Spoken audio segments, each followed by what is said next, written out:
ارے باپ رے باپ۔ میں فوراً اس کے قریب گیا اور اس سے کہا کہ ابھی تمہیں چوٹ لگی تو تم نے اپنے باپ کو پکارا، کیا یہ شرک نہیں ہے؟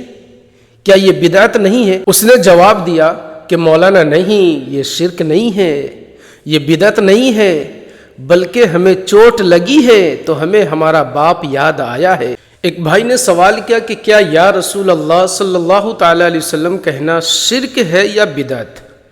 تو یاد رکھیے، یا رسول اللہ کہنا نہ ہرگز شرک ہے اور نہ بدعت، بلکہ یہ محبت رسول صلی اللہ تعالی علیہ وسلم کا اظہار ہے۔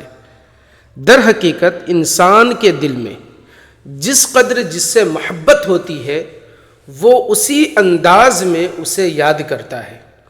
کوئی اپنی تکلیف میں ماں کو پکارتا ہے، کوئی باپ کو یاد کرتا ہے، اور ایک سچا عاشق رسول صلی اللہ تعالی علیہ وسلم جب اپنے دل کی کیفیت بیان کرتا ہے تو اس کی زبان پر بے ساختہ یا رسول اللہ صلی اللہ تعالی علیہ وسلم جاری ہو جاتا ہے۔ اور یہ محض جذباتی بات نہیں ہے، بلکہ اس کی بنیاد قرآن کریم، احادیث مبارکہ اور فقہائے کرام کی تصریحات میں بھی موجود ہے۔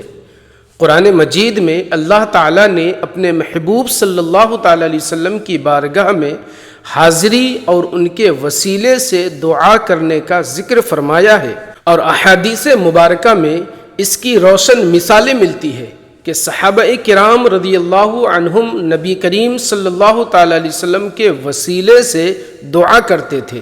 اسی طرح فقہائے امت نے بھی واضح کیا ہے کہ اگر پکارنا تعظیم، محبت اور عقیدت کے طور پر ہو تو وہ ہرگز شرک کے دائرے میں نہیں آتا۔ اس ضمن میں مجھے اپنے ایک سفر کا واقعہ یاد آتا ہے۔ ایک مرتبہ میں ٹرین میں سفر کر رہا تھا، راستے میں ایک اسٹیشن آیا تو میں تھوڑی دیر کے لیے نیچے اترا تاکہ چہل قدمی کر سکوں۔ اسی دوران جب میں نے بدن کو سیدھا کرنے کے لیے انگڑائی لی تو بے اختیار میری زبان سے یا رسول اللہ کے الفاظ نکل گئے۔ قریب ہی ایک شخص موجود تھا جو بدعقیدہ تھا، وہ فوراً اعتراض کرنے لگا اور کہنے لگا کہ یہ شرک ہے، بدعت ہے، اس طرح نہیں کہنا چاہیے۔ میں نے اس وقت خاموشی اختیار کی اور دل میں یہ سوچ کر رہ گیا کہ موقع ملنے پر اس کے اعتراض کا جواب دوں گا۔